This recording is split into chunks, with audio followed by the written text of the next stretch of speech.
जय हिंद दोस्तों, welcome to Institute for Analytical Studies with Hari Mohan.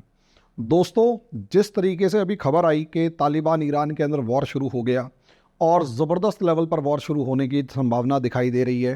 Taliban ने कई ईरानियन चौकियों पर हमला कर लिया है। ईरान की तरफ से खबर है कि 3 के करीब जो हैं उनके 3 लोग मारे गए हैं। दोनों तरफ से फायरिंग की खबरें आ रही हैं और वीडियोस सोशल मीडिया पर वायरल हो रहे हैं। और सबसे बड़ी बात ये कि जिस तरीके से सिचुएशन है, खुले तौर पर ये कहा जा रहा है कि कहीं ना कहीं ये एक तरीके का वाटर वॉर है, क्योंकि हेलमंद रिवर के ऊपर जिस तरीके से सिचुएशंस हैं कि हेलमंद रिवर की पानी को रोकने की संभावना है, कमाल डैम है एंड ऑल, पूरा सोशल मीडिया भरा पड़ा है। मैं इस पूरे की पूरी खबर को देख रहा था, एक्चुअली मैं ट्रैवल कर रहा था तो मैंने देखा पूरी खबर के अंदर जो एक चीज़ मिसिंग है वो है जियो पॉलिटिक्स। मैं इसी चीज़ के ऊपर डिस्कस करने जा रहा हूँ कि असलियत में जियो पॉलिटिक्स कहाँ उलझ गई। और जैसे कि मैंने अपने थंबनेल के अंदर बताया है कि क्या ये अमेरिका की चाल है या कुछ और है, इसके ऊपर डिस्कस करने जा रहा हूँ। लेकिन उससे पहले एक रिक्वेस्ट कि मेरे इस चैनल को लाइक करें, सब्सक्राइब करें, शेयर करें, बेल आइकन ज़रूर दबाएं ताकि मेरी वीडियो आप तक जल्दी पहुँच सके। और दूसरा दोस्तों, मैंने हमारे जो इतिहास के वॉरियर्स हैं उनकी गौरव गाथाएँ जो हैं, जो हमारे इतिहास में आजकल नहीं पता, और जो हमारे धर्म के, देश के रक्षक हैं, और जो हमारे देश के लिए आक्रांताओं से लड़े, और जिनका रहना इस हिंदुस्तान के अंदर शायद अगर नहीं होते तो पूरा हिंदुस्तान जो है वो कहीं ना कहीं आज के दिन इन्हीं इस्लामिक कंट्रीज़ की तरह पूरे तरीके से इस्लामिक हो चुका होता। तो मैं इनकी स्टोरीज़ के लिए एक स्पेसिफिकल वीडियो मतलब चैनल बना चुका हूँ। मुझे उसका नाम है जो इंडियन एवेंजर्स।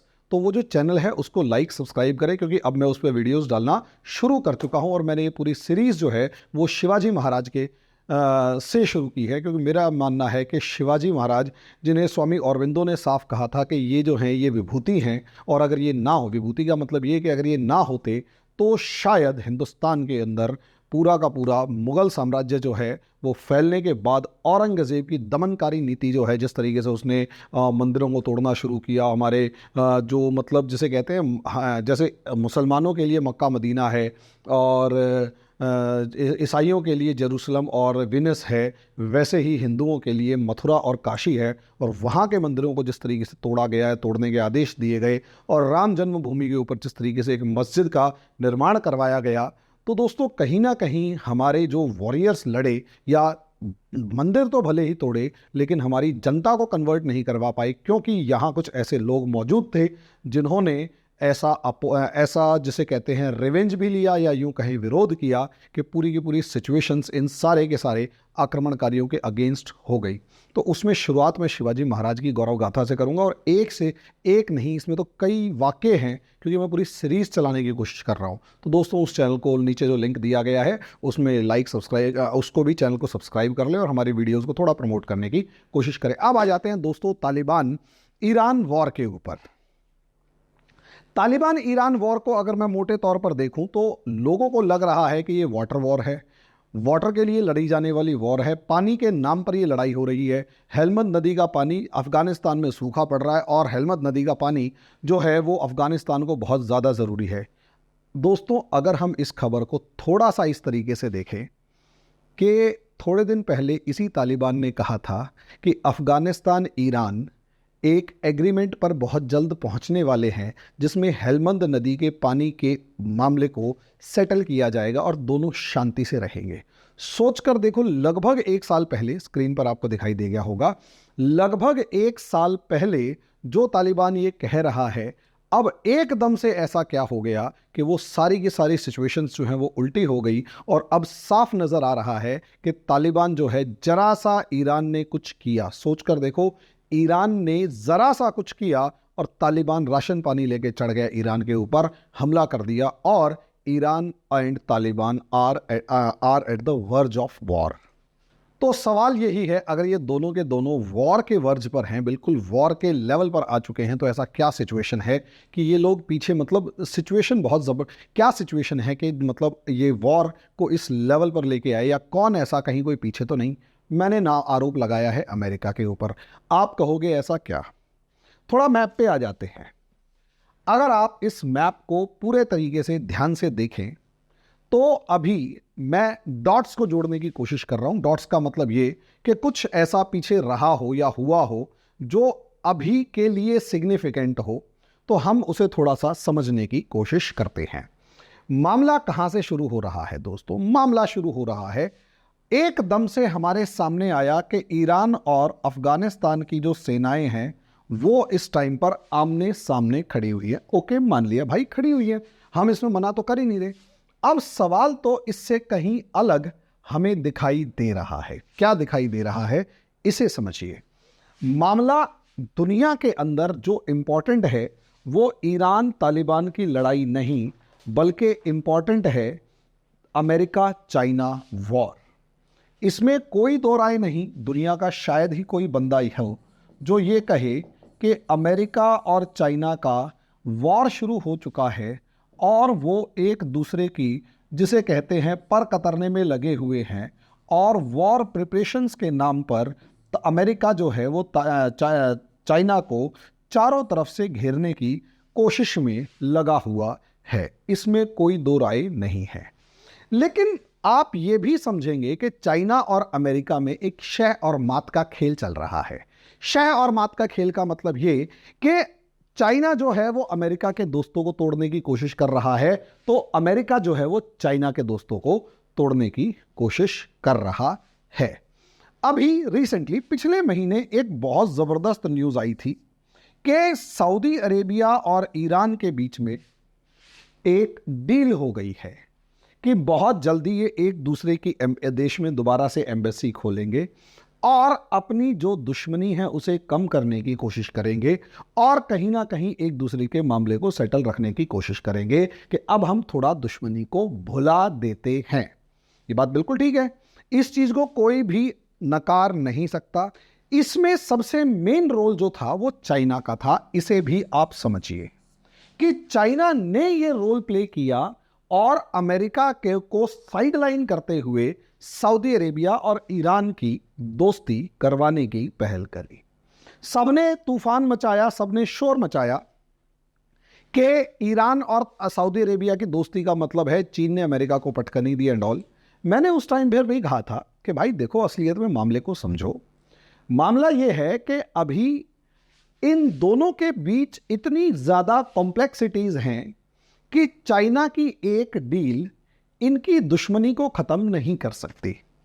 और चाइना ने वो डील करवा के एक तरीके से अमेरिका को एक टेम्परेरी पटखनी तो दी थी, या यूं कहें एक झटका तो दिया था, लेकिन अमेरिका के दाव को अंदाजा लगाए बिना आप कैसे कह सकते थे कि चाइना ने अमेरिका को इस एरिया से बाहर कर दिया या कमजोर कर दिया? मैं बहुत सारे जाने माने यूट्यूबर्स और जाने माने जो न्यूज़ चैनल्स के ऊपर आ रहे हैं उनसे भी सवाल करता हूं, क्योंकि उस टाइम पर भी मैंने कहा था कि अभी अमेरिका यहां पर नॉक्ड डाउन हुआ है और वो भी थोड़ा सा, नॉक आउट नहीं हुआ। ठीक है, अब हुआ क्या मामला सोचिए। अमेरिका का ईरान सऊदी अरेबिया डील का जवाब अफगानिस्तान ने दिया। सोचकर देखो यार, तालिबान यहां पर एक इंपॉर्टेंट फैक्टर बन के निकला। अमेरिका यहां लगभग अंदाजा तो दुनिया में किसी को भी नहीं है, लेकिन 85 बिलियन डॉलर के अगर हथियार छोड़ के आया है, और वो हथियार जिसमें टैंक, आर्म्ड व्हीकल्स, गोला बारूद से लेकर राइफल से लेकर कुछ रॉकेट लॉन्चर से लेकर बंदूकों से लेकर बाइनोकुलर से लेकर बहुत सारी, जो उनको डिस्ट्रॉय करके आ सकता था अमेरिका, लेकिन नहीं, अमेरिका डिस्ट्रॉय करके नहीं आया, बल्कि तालिबान को हथियार दे के आया। इसका मतलब कोई ना कोई डील हुई थी तालिबान और अमेरिका के बीच में, और इसीलिए तालिबान को रिकॉग्नाइज तो भले ही नहीं किया, लेकिन तालिबान को डूबने भी नहीं दिया जा रहा। और तालिबान की जो गवर्नमेंट है वो बहुत मजबूती के साथ यहां पर अपनी पकड़ बनाकर रखी हुई है। खैर, इस डील को जहां करवाया गया उस देश का नाम है कतर। इसके अंदर भी कतर की राजधानी दोहा, इसमें भी कोई दो राय नहीं। लेकिन एक जो फैक्टर नजर आ रहा है वो ये कि आज के दिन कतर और सऊदी अरेबिया के मामले में कहीं ना कहीं डोमिनेंस ओवर इस्लामिक वर्ल्ड को लेकर लड़ाई चल रही है, और इस्लामिक वर्ल्ड के ऊपर किसका डोमिनेंस रहेगा, जब इसके ऊपर लड़ाई चल रही है तो सऊदी अरेबिया जो है वो इस टाइम पर मजबूत पोजीशन में था, लेकिन अमेरिका पूरी ताकत के साथ कतर के साथ खड़ा हुआ नजर आ रहा है। और अफगानिस्तान में अमेरिका और तालिबान की डील करवाने वाला कतर यहां पर एक इंपॉर्टेंट रोल प्ले कर रहा है। और आप इसे भी नकार नहीं सकते कि कतर का तालिबान पर कंपैरेटिवली सऊदी अरेबिया के बहुत तगड़ा इंफ्लुएंस है। और कतर और सऊदी अरेबिया की लड़ाई का अंदाजा इस तरीके से लगाइए और कतर की इस्लामिक वर्ल्ड की लीडरशिप के लिए डेस्परेशन का अंदाजा इस तरीके से लगाइए कि नुपुर शर्मा वाले केस में सऊदी अरेबिया ने इतनी शोर नहीं मचाया था, सऊदी अरेबिया ने इतना ज्यादा तूफान नहीं मचाया था, सऊदी अरेबिया ने इतना जिसे कहते हैं रेजोल्यूशन पास एंड ऑल कुछ नहीं किया, सारा शोर कतर की तरफ से आया था। नुपुर शर्मा मामला बहुत बड़ा नहीं था, उसे बड़ा बनाया गया और वो असल में जो कुछ भी हुआ उसमें इंडिया के नाम पर, क्योंकि इंडिया और सऊदी अरेबिया के रिलेशंस अच्छे चल रहे हैं और अभी जो कश्मीर में सऊदी अरेबिया नहीं आया उसके पीछे का एक रीजन ये भी है कि इस्लामिक वर्ल्ड को अपने साथ बनाए रखने की एक तगड़ी कोशिश है। कुछ ज्यादा ही यहां हो गया था। अब आप सोच कर देखिए, कतर सऊदी अरेबिया की लड़ाई है, सऊदी अरेबिया ईरान की दोस्ती हो रही है, सऊदी अरेबिया अमेरिका से चिढ़ा हुआ है, ईरान की तो अमेरिका से चिढ़ाहट मतलब चिढ़ जो है वो कई सालों से चलती आ रही है, चाइना यहाँ पर अपना प्रभाव बढ़ा रहा है, तालिबान जो है उसमें भी चाइना का दबदबा ज़्यादा है, ईरान के अंदर भी चाइना का इन्वेस्टमेंट ज़्यादा है, $400 बिलियन का इन्वेस्टमेंट की बात हो चुकी है। तो अब आप सोच कर देखिए यहाँ गेम क्या हुआ है।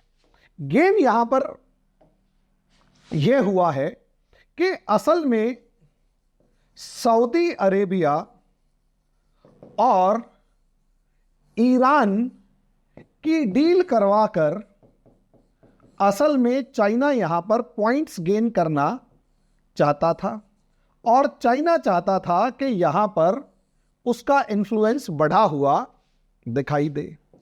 अमेरिका यहां पर अलग थलग पड़ा हुआ जब नजर आया तो अमेरिका ने यहां कतर को कहा कि भाई तू थोड़ा बाहर आ, अंदर या खाते ऐसी कुछ बात हुई होगी पक्की। कतर ने अपने सोर्सेज तालिबान के अंदर खड़े किए।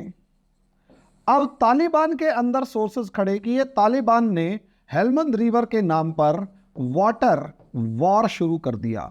सोच कर देखो, तालिबान और ईरान के बीच वाटर की जगह कहीं ना कहीं क्या नाम है, हज़ारा कम्युनिटी जो है उनके नाम पर भी लड़ाई हो सकती थी, क्योंकि हज़ारा जो हैं वो शिया हैं और ईरान के काफ़ी ज़्यादा करीब हैं और 20 लाख के करीब हज़ारा मुस्लिम्स ईरान में रिफ्यूजियों की तरह रह रहे हैं। तालिबान उनको रिकॉग्नाइज अभी नहीं कर रहा, इसलिए समस्या आ रही है। ईरान और तालिबान के बहुत अच्छे रिलेशन नहीं हैं, लेकिन क्योंकि बातचीत हो रही थी और तालिबान को फ्रेंड्स की ज़रूरत थी, इसलिए तालिबान और ईरान के बीच में कुछ अच्छे रिलेशंस की इस्टेब्लिशमेंट के एफर्ट हो रहे थे। अब मज़े की बात यह है कि चाइना का भी तालिबान के अंदर अच्छा खासा इन्फ्लुएंस है, तो तालिबान कहीं ना कहीं चाइना के कंट्रोल में आता हुआ नजर आ रहा था, ईरान जो है वो भी कंट्रोल में आता हुआ नजर आ रहा था। अब सोच कर देखिए, चाइना अगर तालिबान के साथ खड़ा होता है, चाइना को फंसा दिया डायलेमा में, एक दुविधा में फंसा दिया कि अगर चाइना तालिबान के साथ खड़ा होता है तो ईरान नाराज, और जैसे ही ईरान नाराज वो सबसे पहले सऊदी अरेबिया ईरान डील को लात मार के गया, बाढ़ में जा, पहले मैं तालिबान को बताऊं, क्योंकि पानी का मामला है और ईरान के 270 शहरों के अंदर पानी का इतना बुरा हाल है कि हफ्ते में एक बार पानी मिलता है, वो भी पीने को, और हालत बहुत ज्यादा खराब है। यानी ईरान इस वाटर वॉर को टॉलरेट कर ही नहीं सकता। वहीं दूसरी तरफ अगर हम देखें तो अगर चाइना ईरान के साथ खड़ा हो जाता है, अगर चाइना ईरान के साथ खड़ा हो जाता है तो सीधी सीधी बात यह है कि तालिबान जो है ईरान के साथ खड़ा होता है तो तालिबान भड़केगा। तालिबान जैसे ही भड़कता है तो ईस्ट चाइना के अंदर, जो कि क्या नाम है, East Turkistan liberation movement, ETLM something उसका नाम है, वो जो है वो खड़ा होगा और पूरे के पूरे चाइना के ईस्टर्न प्रोविंस जो शिनजियांग है, यहां ये जो शिनजियांग वाला प्रोविंस है, यहां तालिबान का इन्फ्लुएंस बढ़ेगा। तो तालिबान यहां पर बहुत बढ़िया या बुरे तरीके से एक टेररिज्म को अगर सपोर्ट करेगा तो चाइना के लिए टेंशन बढ़ेगी। यही तालिबान एक बहुत बड़ा इन्फ्लुएंस रखता है बलूचिस्तान के अंदर और इस वेस्टर्न पाकिस्तान के अंदर, और यहां तक कि क्या नाम है, कश्मीर के अंदर भी। यानी चाइना का जो सी पैक वाला मामला है वो सारा गया। और अफगानिस्तान के लिथियम रिजर्व्स के मामले में अगर ये लड़ाई होती है तो लिथियम रिजर्व्स के मामले में चाइना फंसा हुआ नजर आएगा। इन शॉर्ट कहने का मतलब यह है कि तालिबान ईस्ट चाइना से लेकर पाकिस्तान के मामले में जब टांग अड़ाएगा और टारगेट करेगा दोनों जगह पर चाइना को, तो चाइना की हालत खराब होती हुई नजर आएगी। इसीलिए मैंने उस वीडियो में कहा था कि भाई अभी बहुत जल्दी होगी। यह कहना कि चाइना ने अमेरिका को पटकनी दे दी मिडल ईस्ट में, असली लड़ाई तो शुरू हुई है। शह और मात का खेल अभी आगे बहुत ज्यादा देखने को मिलेगा। अब ऐसी सिचुएशन में ईरान अगर इस डील से बाहर निकलता है तो ईरान जैसे ही सऊदी अरेबिया से दुश्मनी मोल या मतलब दूर हटेगा, सऊदी अरेबिया फिर दोबारा से चाइना के साथ कोई डील करने की सिचुएशन की जगह फिर चाइना को बैलेंस करने के लिए अमेरिका के साथ संबंध बढ़ाने की कोशिश करेगा। नतीजा उसका यह रहा कि अब चाइना दोबारा फंस के खड़ा हो गया। हालांकि यह सिचुएशन इंडिया के लिए भी अच्छी नहीं है। क्यों? क्योंकि इंडिया, भाई जो चाइना के ऊपर दबाव है वो इंडिया के ऊपर भी है, क्योंकि जिस तरीके से चाइना को ईरान और तालिबान दोनों साथ साथ चाहिए, इंडिया को भी चाहिए। क्योंकि तालिबान अगर यहां खड़ा है, तालिबान की इंडिया को जरूरत इसलिए है क्योंकि पाकिस्तान के अंदर जो भी इस्टेब्लिशमेंट है उनको दबाव बनाए रखने के लिए तालिबान और इंडिया की बातचीत लगातार होते रहनी चाहिए। वहीं दूसरी तरफ अगर आप देखें तो इंडिया के कांडला और मुंबई से चाबहार से लेकर एक दो रोड्स जो हैं वो कहीं ना कहीं नॉर्थ साउथ कॉरिडोर वगैरह बन रहा है, जो ईरान के साथ इंडिया के रिलेशंस को सुधार रहा है। यानी इंडिया को भी अफगानिस्तान और ईरान दोनों चाहिए, अफगानिस्तान और ईरान दोनों को चाहिए, तालिबान को भी। यानी अमेरिका ने एक पंथ दो काज किए, लेकिन नहीं, अभी तीसरा काज और है। अभी थोड़े दिन पहले खबर आ रही थी भाई कि असल में क्या हुआ है। असल में यह हुआ है कि ईरान ने अपने बहुत सारे ड्रोन्स जो हैं वो रशिया को दे दिए। अब जो ड्रोन्स रशिया को दिए, रशिया ने उन ड्रोन्स को यूक्रेन वॉर में इस्तेमाल किया। यानी ईरान जो है कमोबेश कुछ थोड़ा बहुत ही सही कंसिस्टेंटली यूक्रेन को रशिया को सपोर्ट कर रहा था यूक्रेन वॉर में। अब ईरान को कैसे ना कैसे करके रोकना है ताकि रशिया का ये जो फ्रेंड है ये कहीं और उलझ जाए। तो पॉसिबिलिटी ये वॉर का सेकेंड लेवल है। यानी वर्ल्ड वॉर 3 का फर्स्ट वॉर जो दिखाई दिया वो समझिए ये वर्ल्ड वॉर 3 के ही पार्ट्स हैं, जो अलग अलग वॉर जोन्स खोले जाते हैं। अलग अलग वॉर जोन्स कैसे खुलेंगे वो समझिए। पहला वॉर जोन जो है वो यूक्रेन के मामले में खुल चुका है और ये हो गया वॉर जोन नंबर 1। यानी इस वॉर जोन में रशिया को उलझा दिया गया, किसमें? यूक्रेन के मामले में। अफगानिस्तान ईरान जो है ये एक लंबा चलने वाला वॉर है, ये न्यूट्रल वॉर नहीं रहने वाला। ये वॉर लंबा चलेगा और बहुत लंबा चलेगा। और यहां ये हो गया वॉर जोन नंबर 2। इसमें चाइना का जो दूसरा फ्रेंड ईरान है उसे उलझाया गया है, क्योंकि ईरान की जद में कतर से लेकर यूएई से लेकर ओमान से लेकर सऊदी अरेबिया तक सारे कंट्रीज आ रहे थे। यहां पर सोचकर देखिए, यहां ईरान की जद में आ रहे थे। ईरान को एक ऐसी पावर के साथ उलझा दिया जो कि और एक ऐसे मुद्दे पर उलझा दिया जो कि सच में वहां से निकल पाना एक बड़ा ही मुश्किल काम है, बहुत मुश्किल काम है। तो इस चीज को हमें समझना होगा कि असल में सिचुएशंस क्या हैं। सिचुएशंस अपने आप में बहुत ही खतरनाक लेवल की इस समय पर बन चुकी हैं ईरान के लिए। चाइना को इस पे बैकफुट पर आना आया है, या यूं कहें चाइना को एक झटका सा महसूस होगा पक्का। ठीक है, तो ये सिचुएशन समझिए। असल में Iran Afghanistan war, world war की जो ट्रेल शुरू हुई है 24 फरवरी 2022 से, उसका सेकंड फेज आपको यहां पर दूसरा मोर्चा खुलने की फॉर्म में दिखाई देगा। ऐसे ऐसे बहुत सारे मोर्चे खुलेंगे, अलग अलग खुलेंगे। भाई देखो, मैं कोई ज्योतिष तो हूं नहीं कि कहां पर कौन सा मोर्चा, मैं तो स्टेप्स को फॉलो कर रहा हूं कि कौन से डॉट्स कहां जुड़ रहे हैं। तो यहां ये दूसरा डॉट जुड़ता हुआ नजर आ रहा है। आपका अपना क्या ओपिनियन है वो आप मेरे कमेंट बॉक्स में जरूर बताइएगा। मैं कोशिश करता हूं आप लोगों को, खैर रिप्लाई तो नहीं करता मैं, लेकिन हाँ, हमारी टीम उनको पढ़ती है और उनको जज करके या उनको देख कर और उसी हिसाब से हम अपने वीडियोस को आगे बढ़ाने की कोशिश करते हैं। तो दोस्तों, अभी के लिए इतना ही। अगले वीडियो के लिए तक के लिए इंतज़ार कीजिए। धन्यवाद।